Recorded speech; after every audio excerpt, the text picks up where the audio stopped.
The sighting near Anchorage in Alaska occurred in 1986, will become one of the most famous cases ever recorded. The meeting lasts almost 55 minutes, for 560 kilometers, providing the FAA with an incredible amount of data.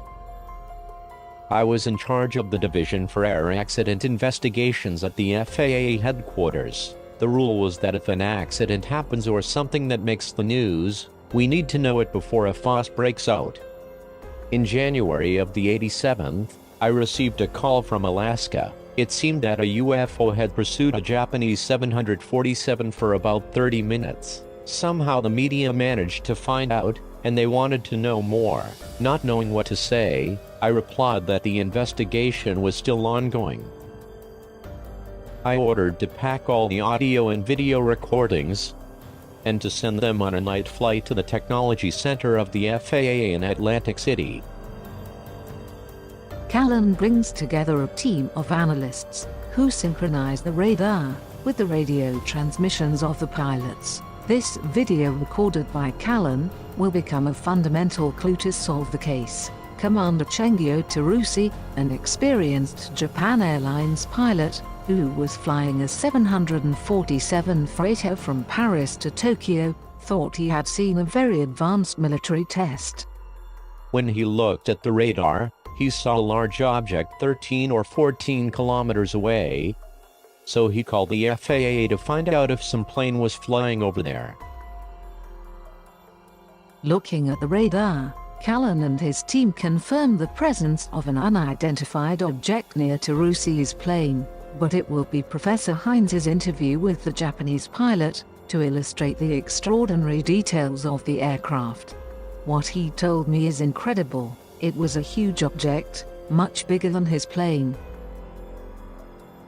It was a walnut-shaped object, as large as 3 or 4 aircraft carrier, emitting a very strong light, and small aircraft came in and out of the larger vehicle.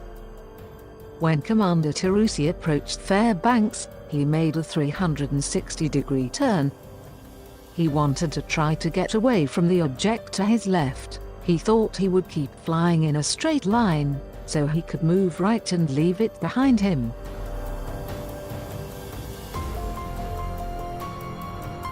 While Terusi performed a 360-degree turn, the object moved with him.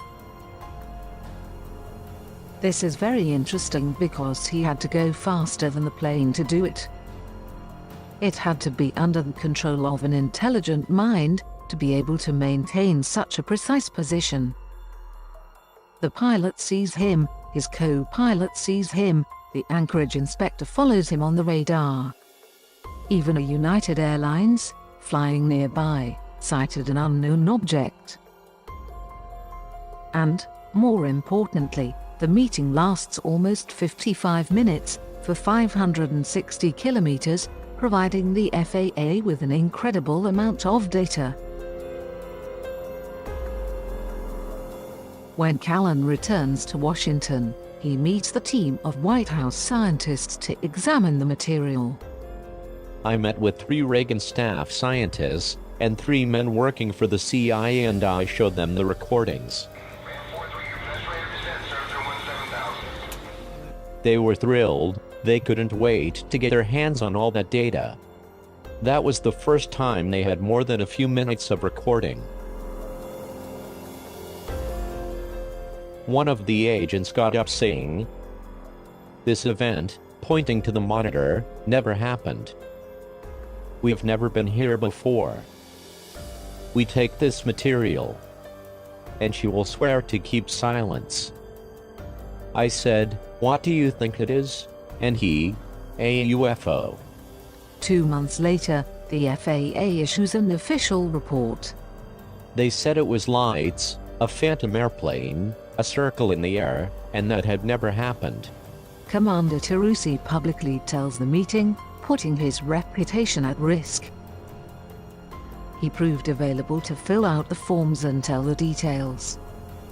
So the Japanese airline decided that Commander Terusi would not have to fly anymore, and sent him behind a desk.